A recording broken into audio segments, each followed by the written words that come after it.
habla de qué. ¿Qué dijo Jesucristo, perdón, en Mateo 24? Que se iba a levantar una abominación desoladora en donde, en el lugar santo. Y nos mandó a qué libro, el libro de Daniel. Le hago una pregunta. ¿Será que en Daniel nos habla de la abominación desoladora también? O en varios lugares, pero quiero ir a uno específico que ya habíamos estudiado para repasarlo y darle el gustazo para entonces empezar a entrar en tema fuerte. Vayan conmigo a Daniel capítulo 8. Daniel capítulo 8. ¿Cuántos están gozando? Daniel capítulo 8, fuimos ahí los otros días, y en Daniel capítulo 8, ¿quién se aparece? Se aparece nuestro amigo, bueno, no digamos amigo, se aparece alguien llamado ¿qué? El cuerno pequeño. Dice en Daniel capítulo 8, versículo 9, noten ahora la similitud. Este no es el único lugar que habla de la desolación, pero por asunto de tiempo me voy a enfocar en este punto. Dice así, Daniel capítulo 8, versículo número 9. Y de uno de ellos salió ¿quién? Un cuerno pequeño, que crecía mucho al sur, al oriente y hacia la tierra gloriosa. Y se engrandeció ¿hasta dónde? Hasta el ejército de los cielos, y parte del ejército de las estrellas echó por tierra y las pisoteó. Recuerden, ayer habíamos hablado sobre el cuerno pequeño, ¿verdad? Este rey pequeño, y dice que se extendió ¿cómo? Se extendió de manera horizontal. En otras palabras, este cuerno, este rey pequeño quería tener poder terrenal, poder político, pero luego dice que no se conformó con ser el rey aquí terrenalmente, sino que él quiso ser rey en donde. Y entonces él expande su reino hasta el reino de los cielos. ¿Quiere dominar qué?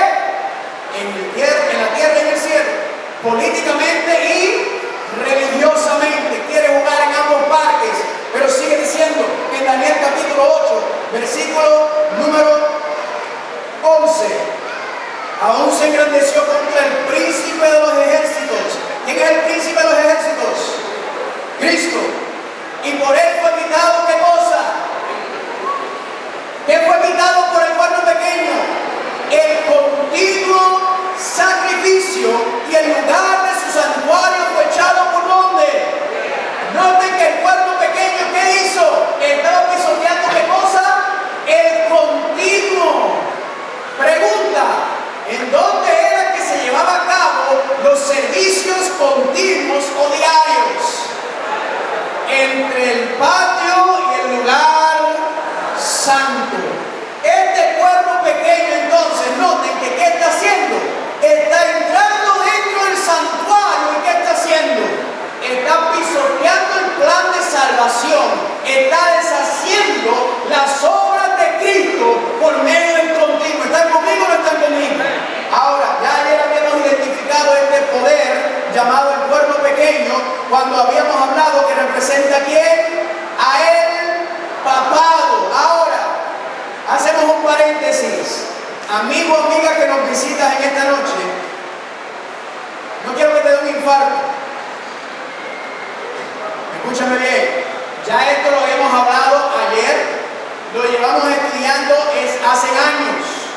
Esto es un estudio continuo, ¿están conmigo? No estamos hablando de los católicos, estamos hablando del sistema. En otras palabras, en el catolicismo hay mucha gente sincera que ama a Dios, que le sirven a Dios de acuerdo a lo que se les enseñó y lo que ellos conocen, amén. Gente muy sincera, yo conozco muchos, un pan de Dios. No estamos hablando de las personas, estamos hablando del sistema del Vaticano y de la oficina del papado. ¿Están conmigo? De sus sistemas, sus doctrinas, sus enseñanzas y sus prácticas, que nos duele decirlo, pero hay que decirlo porque es lo que Dios dice en su palabra. ¿Son qué? Son apostasía a la palabra de Dios. Y ellos lamentablemente no siguen la palabra de Dios, sino que siguen ¿qué? Las palabras y enseñanzas del hombre, las tradiciones del mundo. ¿Están conmigo o no están conmigo? No quiero que ningún católico se le sienta ofendido. No estoy hablando de la feligresía del catolicismo, pero hay que ser claro. Lo que enseñan, lo que practican que dicen no es bíblico. Lo mezclan con una palabrita aquí y allá y lamentablemente el 99.9% de los católicos no están ni siquiera conscientes que este sistema, lamentablemente nos duele decirlo, los ha dirigido por un cristianismo falso y torcido. No es bíblico y vamos a repasarlo ahora. ¿Cuánto dicen amén? Así que si usted no es un católico que está cerca de usted, denle un buen abrazo, un beso y dile: Cristo me ama también. Amén. Gloria a Dios. Vamos entonces a Apocalipsis 17. Vamos a Apocalipsis 17. Que estamos entrando en candela. Vamos a dar un pequeño repaso sobre lo que hablamos ayer. Apocalipsis capítulo 17. ¿Cuántos están ahí? Dice así en Apocalipsis 17:3. Apocalipsis 17:3. Les recuerdo, si usted no estaba aquí o si no tiene los estudios anteriores y le interesa saberlo, solamente tiene que darme a mí o a mi esposa su correo electrónico y yo le voy a enviar todo el material, todos los temas que tocamos hace 2 años donde hablamos todo esto y todo lo que hemos estado hablando durante esta semana. ¿Cuánto dicen amén? Para que usted lo tenga, lo estudie y entonces podamos indagar. Apocalipsis 17, versículo 3 dice ahí: y me llevó el espíritu al desierto y vi ¿qué cosa? Una mujer sentada sobre ¿qué cosa? Una bestia escarlata. Pregunta: ¿qué representa una mujer en la profecía? ¿Qué representa? Estudiamos ayer la bestia. Roma. Una mujer o una iglesia sentada sobre ¿quién? Sobre Roma. Noten esto, sigue diciendo que tenía ¿qué cosa? ¿Nombre de qué? Lleno de nombres de blasfemias y tenía 7 cabezas y 10 nombres de blasfemia. Ayer estudiamos y vimos que la Biblia dice que ¿qué es una blasfemia? Según Juan capítulo 10, versículo 30 al 33. Una blasfemia es que cuando ¿quién? Cuando un ser humano dice ser ¿quién? Dios sobre la tierra. El único ser humano que podía decir que era Dios era ¿quién? Cristo Jesús. Pero noten los nombres de blasfemia. Dice aquí Juan Pablo II: no tengan miedo cuando la gente me llama ¿qué cosa? El vicario. La palabra vicario significa ¿qué? El que está en el lugar de Cristo. Por eso se le llama el anticristo. Cuando ellos me dicen Santo Padre o su santidad, o usar títulos similares a esto que parecen incluso hostiles al Evangelio. Le hago una pregunta: llamar a otro ser humano vicario de Cristo, Santo Padre y su santidad, ¿parece hostil al Evangelio? Es hostil al Evangelio. ¿Por qué? Porque esos son los títulos que le pertenecen a Dios. Y un hombre en la tierra está diciendo que me pueden llamar Padre, me pueden llamar su santidad y me pueden llamar el vicario de Cristo, porque yo soy el que está en el lugar de Cristo en la tierra. Y eso la Biblia le llama una blasfemia. ¿Por qué? Porque Cristo mismo, vimos ayer en Mateo 23, versículo 9, que dijo: no llames a quién, a nadie. ¿Qué cosa? Nuestro Padre en la tierra, porque uno es nuestro Padre, el que está ¿dónde? En el reino de los cielos. ¿Cuánto dicen amén? Así que estamos viendo cómo van rompiendo con los principios bíblicos. Familia, esto es una de muchas características, son 64. Podemos pasarnos aquí todo el mes viendo uno por uno y no nos da tiempo para mostrar lamentablemente cómo ese sistema ha distorsionado la palabra de Dios. Regresamos al versículo número 4. Dice ahí: y la mujer estaba vestida ¿de qué? De púrpura y escarlata, y adornada ¿de qué? De oro y de piedras preciosas y de perlas, y tenía en la mano un cáliz de oro lleno de las abominaciones de la inmundicia de su fornicación. ¿Qué colores nos da? ¿Cuáles son los 2 colores? Se me quedó la parte de las 7 cabezas. ¿Qué representan las 7 cabezas? Apocalipsis 17:9. Esto es para la mente que tenga sabiduría. Las 7 cabezas son ¿qué? 7 montes. Así que las 7 cabezas son 7 montes sobre los cuales se sienta la mujer.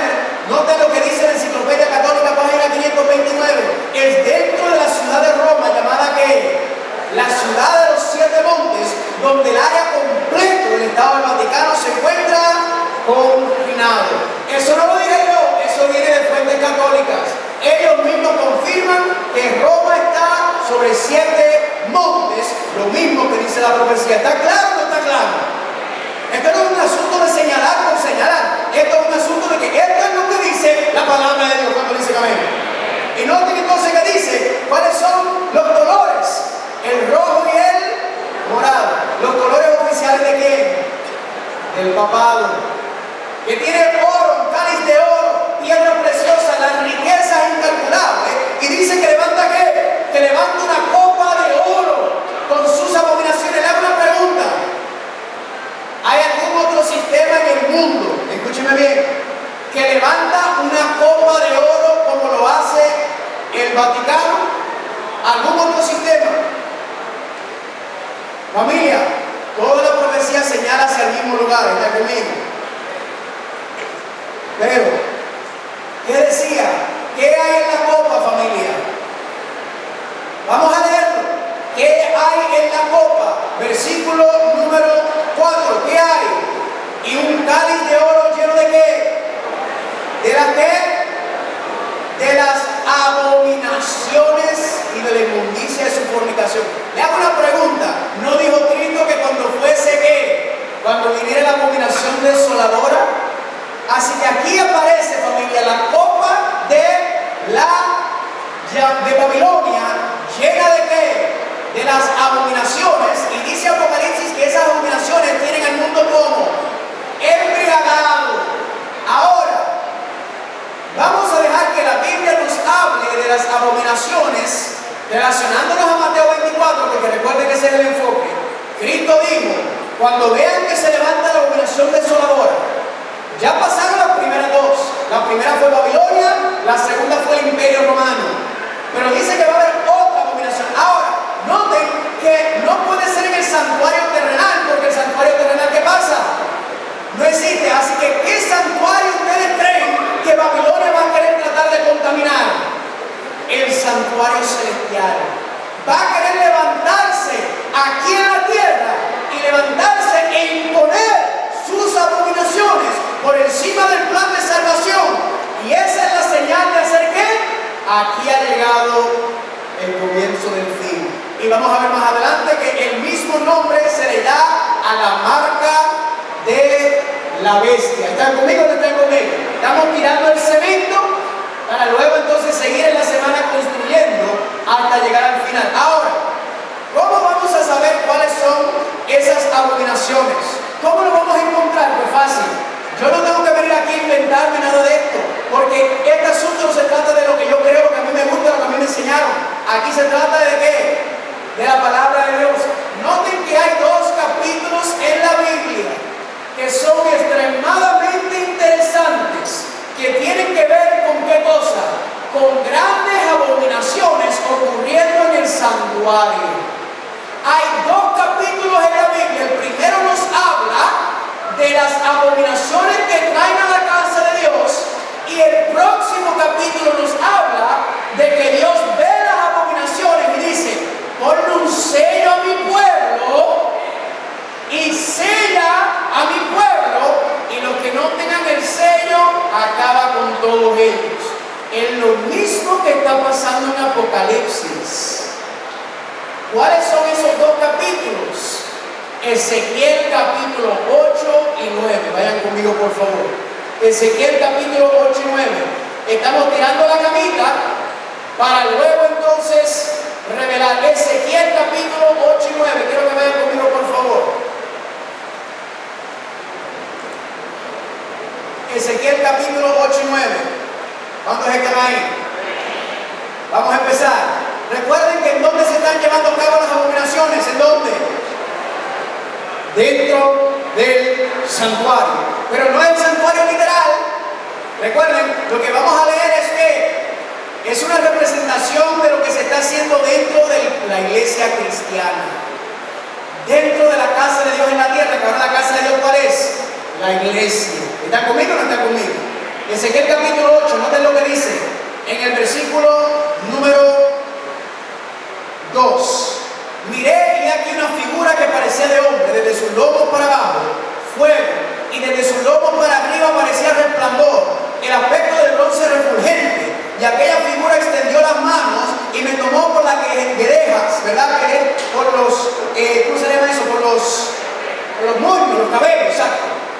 Y el Espíritu me alzó entre el cielo y la tierra y me llevó en visiones. Ahora Dios lleva a Ezequiel en visiones. Dice, y aquí que estaba la gloria del Señor de Israel como la visión que yo he visto en el campo.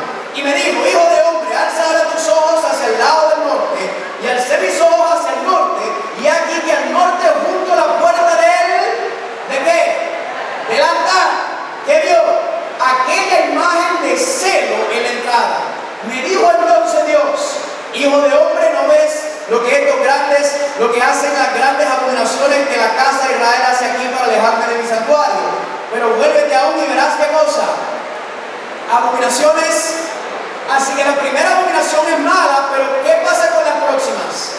Son peor. Y dice que vio qué cosa, una imagen, un ídolo. Pregunta, ¿el Vaticano levanta imágenes de ídolos? ¿O sí? Y algunos, ¿verdad? Como les expliqué ayer, mi familia es católica, ¿verdad? La gran mayoría. Muchos son adventidos. ¿Y qué pasó? Me dicen, no, nosotros no adoramos a la imagen, a la Virgen. Nosotros no adoramos, nosotros nos postramos.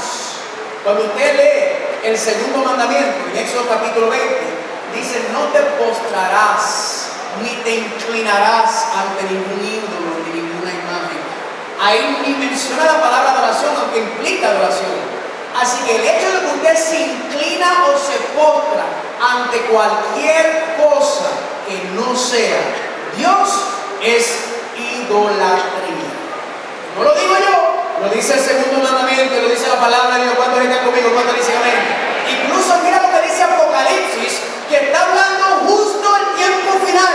Antes de concluir este mundo, noten la advertencia que Dios envía en Apocalipsis 9:20. No se arrepintieron de las obras de sus manos, ni dejaron de adorar a quién. Es fuerte lo que dice Dios. ¿Cómo era que estaban adorando demonios? Porque estaban adorando ¿qué? Imágenes de oro, de plata, de bronce, de piedra, de madera, los cuales no pueden ver, ni oír, ni andar. Eso tiene que ver con espiritismo. Cuando hablemos de la guerra del Armagedón el viernes, vamos a hablar de los tres espíritus inmundos a manera de rana, que es una manifestación del espiritismo moderno dentro del cristianismo que se está dando aquí. ¿Cuántos están conmigo? ¿Está rico o no está rico esto, familia? Noten, sigamos a la próxima abominación. Dice versículo 7. Y me llevó a la entrada del atrio, y miré, y aquí que en la pared un agujero. Y me dijo, hijo de hombre, cada hora en la pared, y cabé en la pared, y aquí qué cosa. Una puerta. En otras palabras, Ezequiel estaba en el patio, ahora pasó ¿a dónde? Ahora pasó a mirar dentro del lugar santo. Noten lo que dice. Versículo número 5. Y me dijo luego, entra y ve las malvadas abominaciones que estos hacen allí. Versículo 10. Entré pues y miré, y aquí toda forma de reptiles y bestias abominables, y todos los ídolos de la casa de Israel que estaban pintados en la pared por todo alrededor. Y delante de ellos estaban 70 varones de los ancianos de la casa de Israel, y Hazanías, hijo de Safán, en medio de ellos, cada uno con su ¿qué? Incensario. ¿Dónde está el incensario? El altar de incienso, ¿dónde está? En el lugar santo.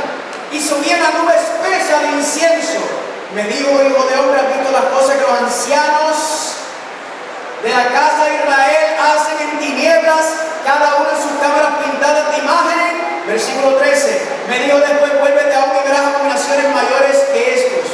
Vamos a parar un momento aquí, porque esto es candela. Ezequiel mira dentro del lugar santo, ¿y qué es lo que él ve? Imágenes de ¿qué? De bestias y cuadrúpedos, en otras palabras, animales abominables, pintados ¿en dónde? En las paredes del santuario. Ahora, ¿qué representa eso? Yo me pregunté, ¿qué es lo que? Porque yo sé que esto tiene que ver con Apocalipsis y el tiempo final. ¿Por qué? Porque la historia se repite y todo Apocalipsis está agarrando de acá. ¿Qué es lo que está pasando en el cristianismo hoy en día? Es la pregunta.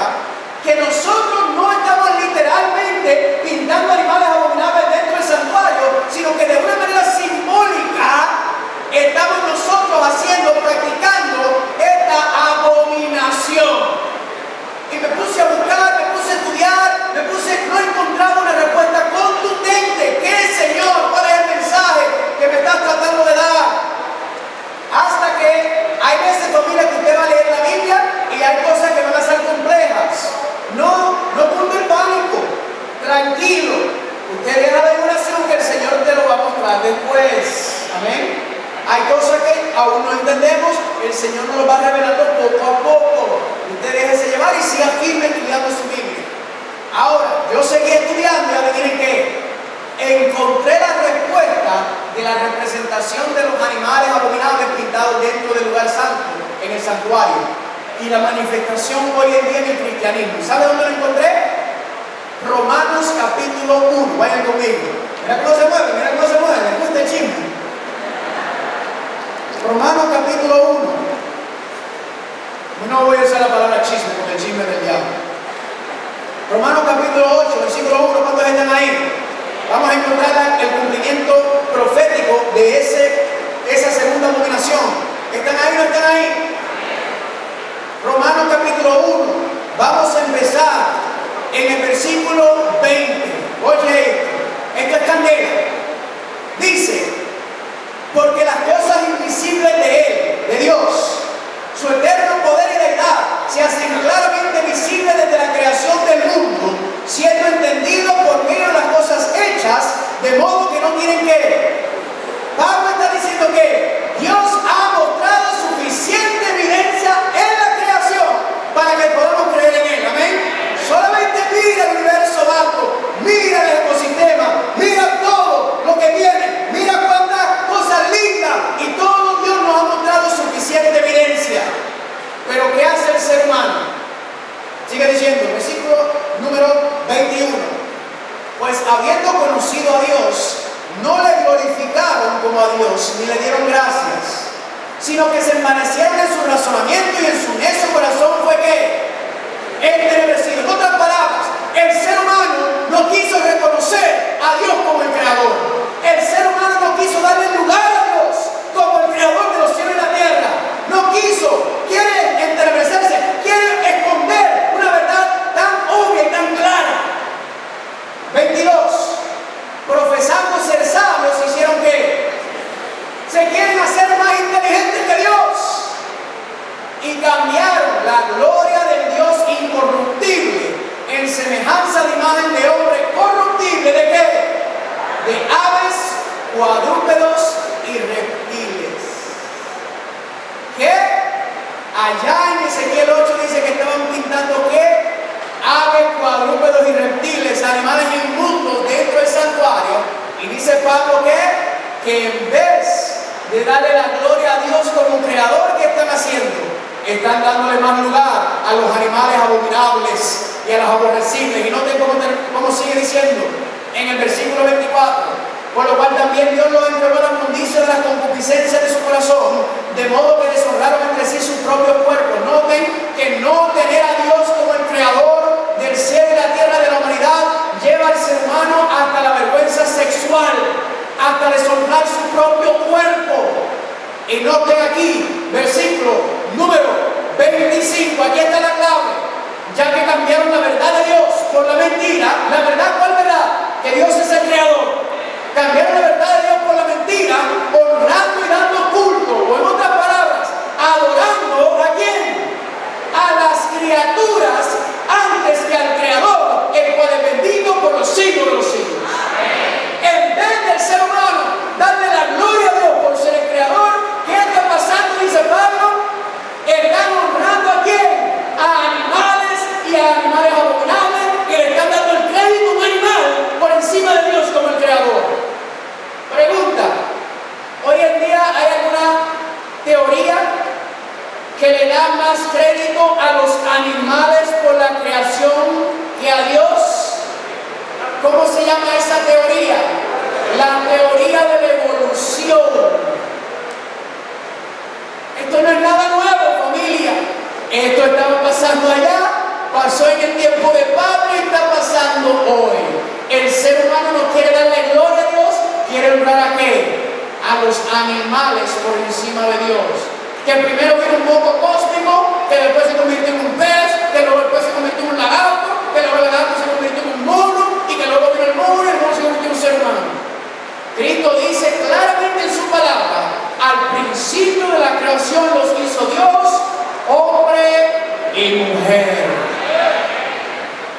Si usted quiere creer lo que cree el mundo, créalo. Pero entonces te está contradiciendo con Cristo, porque Cristo no dice que fueron millones de años en que las cosas evolucionaron. Cristo dijo que hombre y mujer fue al principio. Esto es un tema difícil, pero es un tema sabroso. Yo tengo otro seminario donde yo toco la ciencia, se llama Génesis, la revelación de Jesucristo. Así se ve en otro momento y se la presento. ¿Ven? De la pura. Pero está o no está ahí. Ahora, pregunta, ¿eso está pasando también o lleva a otros acontecimientos? Noten lo que dice Romanos. Dice así: por esto, versículo 26, noten lo que lleva a desacreditar o quitar a Dios como el Creador. Por eso Dios lo entregó a pasiones vergonzosas, pues aún sus mujeres cambiaron el uso natural por el que es contra naturaleza. Y de igual modo también los hombres, dejando el uso natural de la mujer, se encendieron en su lascivia uno con otro, cometiendo hechos vergonzosos, hombre con hombre, y recibiendo en sí mismo la retribución debida a su extravío. ¿De qué está hablando Pablo, familia? Del homosexualismo. El ser humano no quiere reconocer a Dios. ¿Y qué pasa? La mente se va entenebreciendo tanto que ya no sabe ni distinguir entre lo natural. Y esto lo dijo también Levítico 18:22: no te echarás con varón como con mujer, porque es que abominación. ¿Están conmigo o no están conmigo? Pregunta, ¿está agarrando fuerza el movimiento LGBT? Pues sí, está agarrando fuerza. ¿Y saben? Que esto también es parte de la cultura del Vaticano, por si usted no lo sabía. Esto está debajo de la mesa escondido, pero ya todos los esqueletos están saliendo. Y noten cuando se le preguntó al Papa, al obispo de Roma, mejor dicho, sobre este asunto, sobre qué pasa con estas personas que tienen estas prácticas homosexuales. ¿Qué fue lo que él dijo? ¿Quién soy yo para criticar a los homosexuales? Si una persona es gay, busca al Señor y tiene buena voluntad. ¿Quién soy yo para qué? El catecismo de la iglesia explica y dice que no se debe marginar a esas personas y que deben ser integradas en la sociedad. Estoy de acuerdo con él en la segunda parte. Pero la Biblia dice claramente: por su fruto los conocerás. Escúchame bien, hermano y hermana que estás aquí. El homosexualismo es pecado. ¿Están conmigo? No es el plan de Dios para nosotros. ¿Y qué hay que hacer con el pecado? Hay que ¿qué? Arrepentirse y apartarse. Pero escúchame bien también, hermano y hermana. A los homosexuales, Dios no nos llama a darle palo, a atacarlos, a hostigarlos, a señalarlos y a tratarlos mal. Dios nos manda a amarlos.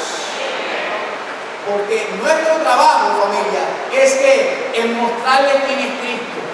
Es amarlos, servirlos, y que por medio de nuestro testimonio, ellos quieren conocer a nuestro Señor, y cuando ellos quieran venir a conocer a nuestro Señor, que sea el Espíritu Santo que haga la obra. Usted y yo no somos los que estamos para dar palos. La Biblia no es para darle palos a nadie, la Biblia es para darle palos a uno mismo. ¿Están conmigo? Escúcheme bien, hermano, hermana que está aquí.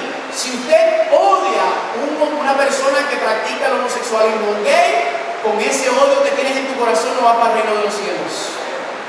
Dile: Señor, quítame este odio que yo siento hacia ellos y ayúdame a amarlos para que yo pueda servirles y ellos puedan conocer a mi Señor.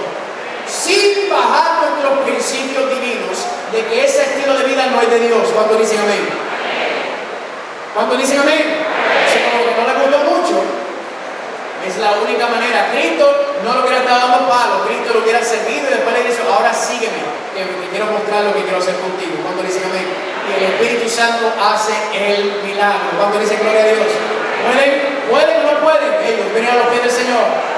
El problema hoy en día es que ¿qué está pasando en el cristianismo? Ahora todas las iglesias están: no, es que hay que ser abiertas, y hay que aceptarlo y todo, y no que sean cuidado con lo que estamos enseñando. Amén. Pero no odia a nadie. Ahora, eso estuvo candela, ¿verdad que sí? Hay más, pero no me da tiempo. Vamos a la última combinación para ir terminando. Ezequiel, regresemos a Ezequiel.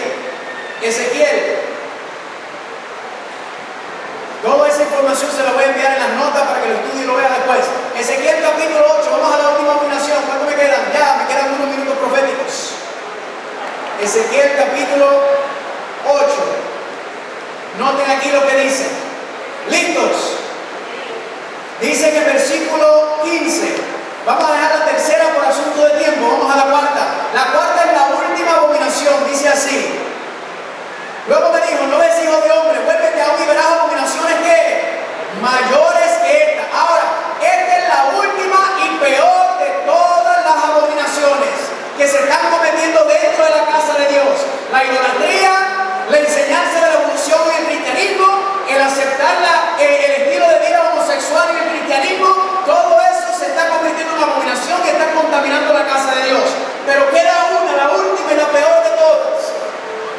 Y dice, y me llevó el atrio de adentro de la casa del Señor, y aquí que junto a la entrada del templo del Señor, entre el altar y la entrada, como 25 varones y sus espaldas vueltas al templo del Señor, y sus rostros hacia dónde, hacia el oriente. ¿Qué estaban haciendo? Adoraban el sol, postrándose hacia él. ¿Qué estaban haciendo, familia? Noten que Dios colocó el santuario de una manera muy importante. Lo colocó el arca del pacto hacia el oeste. ¿Con qué razón? Para que el enfoque del ser humano fuera hacia el trono de Dios y no hacia el sol. Porque Dios le dijo, el sol no fue hecho para adorar. Y entonces, ¿qué está pasando dentro del santuario? Ahora están en el lugar santísimo. ¿Qué están haciendo? Le dieron la espalda al trono de Dios y están postrados adorando ¿qué cosa? El sol. Le hago una pregunta. ¿En qué día enseña la historia se adoraba el sol en el paganismo?